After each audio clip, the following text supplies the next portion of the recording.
नमस्कार, श्री महाकाल लोक टीवी में आप सभी का स्वागत है। आपके साथ मैं हूं प्रियंका। आइए रुक करते हैं आज की बड़ी खबरों की ओर। केंद्रीय कृषि मंत्री शिवराज सिंह चौहान ने मीडिया से बात करते हुए कहा कि लगातार तीसरी बार पीएम बनने के बाद पीएम मोदी आज पहली बार काशी आ रहे हैं। पीएम करीब 20,000 करोड़ किसानों के खाते में डालेंगे। कृषि और किसान का कल्याण पीएम बीजेपी और एनडीए की सरकार की प्राथमिकता रही है, इसलिए सबसे पहले फैसला पीएम ने किसान सम्मान निधि किसान के खाते में पहुंचाने का फैसला लिया है।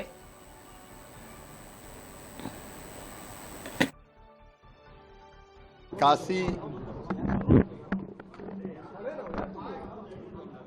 की इस दिव्य और भव्य काशी में आज मैं आ पाया और आनंद का विषय यह है कि प्रधानमंत्री श्रीमान नरेंद्र मोदी जी आज यहां पधार रहे हैं। लगातार तीसरी बार प्रधानमंत्री बनने के बाद आदरणीय मोदी जी आज पहली बार काशी आ रहे हैं और काशी में भी केवल काशी के लिए नहीं, पूरे देश के किसानों के खाते में प्रधानमंत्री किसान सम्मान निधि के लगभग 20,000 करोड़ रुपया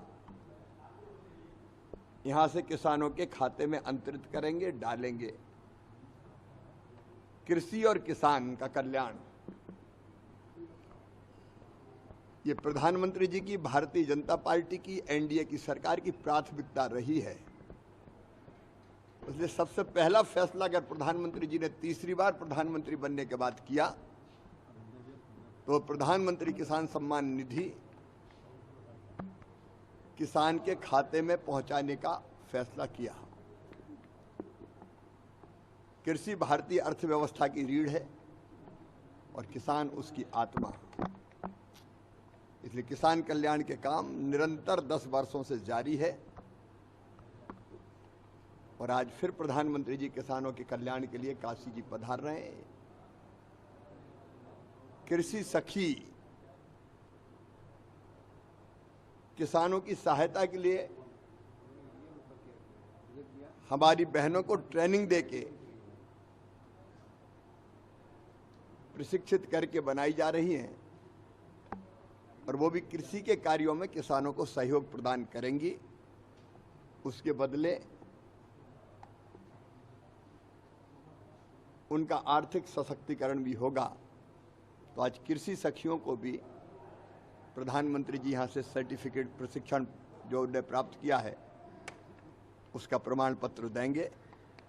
ये महिला सशक्तिकरण का कार्यक्रम भी है, क्योंकि प्रधानमंत्री जी ने कहा है कि 3 करोड़ लखपति दीदी बनाएंगे, तो बहनें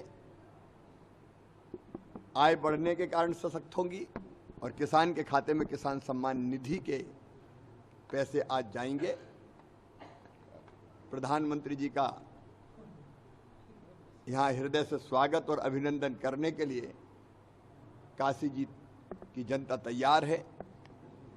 हमारी राज्यपाल श्रीमती आनंदीबेन पटेल जी और यहाँ के लोकप्रिय मुख्यमंत्री आदरणीय योगी आदित्यनाथ जी और कृषि मंत्री शाही जी सहित अनेकों वरिष्ठ यहाँ उपस्थित रहेंगे। बढ़ते अगली खबर की ओर। नीट परीक्षा मामले को लेकर दिल्ली सरकार में मंत्री गोपाल राय ने कहा कि पूरे देश का भविष्य दांव पर है। लाखों छात्रों ने परीक्षा दी है, उनके अभिभावक चिंतित है। सभी लोग चाहते हैं कि परीक्षा रद्द हो, घोटाले की जांच की जाए और दोबारा परीक्षा कराया जाए। आम आदमी पार्टी छात्रों के समर्थन में आंदोलन कर रही है। आज हम जंतर मंतर पर प्रदर्शन कर रहे हैं। कल पूरे देश से आवाज उठाई जाएगी। हम सदन में भी मजबूती से आवाज उठाएंगे। देखिए, एक ही मांग है, पूरा देश का जो भविष्य है दांव पर है। लाखों छात्र छात्राओं ने एग्जाम दिया है, उनके पेरेंट्स चिंतित हैं। सभी लोग चाहते हैं परीक्षा रद्द हो, इसके घोटाले की जांच की जाए और दोबारा परीक्षा कराई जाए। आम आदमी पार्टी उन छात्रों के समर्थन में आंदोलन कर रही है। आज हम जंतर मंतर पे कर रहे हैं, कल पूरे देश में आवाज उठाई जाएगी। इसके आगे जैसे संजय सिंह ने भी कहा, आपने भी कहा कि संसद में हम लोग आवाज उठाएंगे, ये क्या पे अभिभावक की कोशिश है? आपको लगता है कि पूरा एग्जाम कराया जाना चाहिए? निश्चित रूप से कराया जाना चाहिए और सदन में अगर सरकार सदन से पहले न्याय नहीं देती है छात्रों को, तो सदन में भी आवाज मजबूती से उठाई जाएगी। बढ़ते अगली खबर की ओर। राहुल गांधी के रायबरेली लोकसभा सीट बरकरार रखने और प्रियंका गांधी वाड्रा के वायनाड से चुनाव लड़ने पर भाजपा नेता और पूर्व केंद्रीय मंत्री राजीव चंद्रशेखर ने कहा, प्रियंका गांधी को देश में कहीं से भी चुनाव लड़ने का अधिकार है, लेकिन कांग्रेस और खासकर राहुल गांधी के इस फैसले से कई सवाल उठते हैं। उन्होंने वायनाड से यह तथ्य छिपाया कि वहां रायबरेली से भी चुनाव लड़ने वाले थे। उन्होंने उन्हें धोखा दिया और आज जब उन्होंने संभावनापूर्वक उनका समर्थन किया और उन्हें लोगों के लिए कुछ करने का एक और मौका दिया, तो वहां अपने हाथ धो रहे हैं।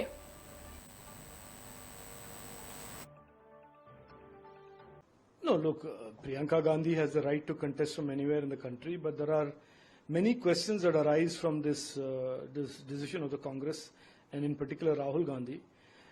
As you know, Rahul Gandhi was the sitting MP in Wayanad. The people of Wayanad elected him in 2019, gave him a 5-year mandate, and really very little he did in Wayanad. Even now, people are poor. There is no jobs, there are no investments, there is no education or skilling opportunities in Wayanad. And during these elections, he went for another mandate, and he hid from them. He completely kept hidden from them the fact that he was also going to contest in Raebareli. He deceived them, and today, after they have in good faith supported him and given him one more chance to do something for the people, he is basically washing his hands and saying, look, I am going to Raebareli, tata, bye-bye. And he's going to Raebareli. It's a betrayal of the people of Wayanad. Now, the Congress party will spin it and say, no, but hum behan bhej rahe hain, we are sending the sister. And, this is the same party whose people talk about North-South should be divided. Outsiders should not come and get elected in constituencies. Even then, they are sending Priyanka Gandhi, one more dynast. And like I said, the question is, not about whether Priyanka Gandhi is going or not going, but how does Rahul Gandhi square up the fact that he deceived the people of Wayanad, got a mandate from them in good faith, and now is betraying them? And this is not the kind of politics. Now, many politicians have contested from multiple seats. There is no prohibition on that. But everybody who does contest in 2 seats makes it open, transparent, and honestly shares this with both the people of both the constituencies. खबर अमेठी से है, जहां Lok Sabha seat से कांग्रेस नेता के के L Sharma और Raebareli seat से राहुल गांधी की जीत पर रॉबर्ट वाड्रा ने कहा कि अमेठी और रायबरेली की जनता हमेशा चाहती है कि गांधी परिवार उनके साथ रहे। अमेठी की जनता को एहसास हुआ कि उन्होंने स्मृति ईरानी को वहां से जिताया। राहुल गांधी और प्रियंका गांधी ने सही निर्णय लिया कि किशोरी लाल शर्मा को अमेठी से चुनाव लड़ना चाहिए। 1999 से मैंने जब प्रचार शुरू किया तो मैं अमेठी रायबरेली गया था और मुझे वहां के लोगों से प्यार मिला। प्रियंका गांधी की मेहनत रंग लाई है। पहले तो मैं बोलूँगा कि अमेठी और रायबरेली की जो जनता है वो हमेशा चाहती है कि गांधी परिवार उनके साथ एकजुट रहे, क्योंकि गांधी परिवार ने ही वहाँ बहुत फ़ायदा दिया है उनको, और उनको लगा था कि उनसे गलती हुई अमेठी में कि स्मृति ईरानी जी को उन्होंने एक मौका दिया जिससे उन्होंने 5 साल में कोई प्रगति की तरफ देखा नहीं, और उनको लगा था कि गांधी परिवार से कोई भी सदस्य अगर लड़ेंगे तो उनको ज़रूर जिताएंगे। तो ज़रूर मांगे मेरे लिए भी बहुत बड़ी थी कि आप लड़ें और आपको भारी बहुमत से जिताएंगे, और किशोरी लाल जी भी बहुत मेरे को उन्होंने कहा कि आपको लड़ना चाहिए। पर मैं बहुत खुश हूँ कि किशोरी लाल जी वहाँ थे। 40 साल से उन्होंने बहुत मेहनत की है। राहुल और प्रियंका ने सही डिसीजन लिया कि किशोरी लाल को लड़ना चाहिए, और प्रियंका ने बहुत मेहनत की दोनों क्षेत्र में, राहुल के लिए और किशोरी लाल के लिए, और सबने देखा कि जो भी उन्होंने बात रखी, उन्होंने ये शुरू से बोली कि कहाँ से उनका रिश्ता शुरू हुआ, और बहुत ही इमोशनल स्पीच था, क्योंकि है इमोशनल जगह।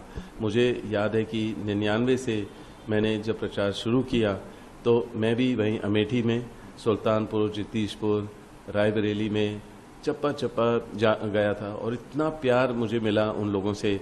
तो मैंने भी बहुत प्रेम और बहुत मेहनत की है वहाँ। तो ज़रूर प्रियंका की मेहनत रंग लाई है, और बहुत भारी बहुमत से राहुल को जिताए, किशोरी लाल को जीते हैं, और जो भी वायदे वहाँ किए वो जहाँ पहले जो काम हो रहा था, अधूरा रह गया था 5 साल में, वो पूरा करेंगे अमेठी में। और सोनिया जी ने वैसे ही रायबरेली में बहुत मेहनत की थी वहाँ, और राहुल उन्हीं की सोच को वो पूरा करेंगे, और जो भी उनके इरादे थे वो भी पूरा करेंगे।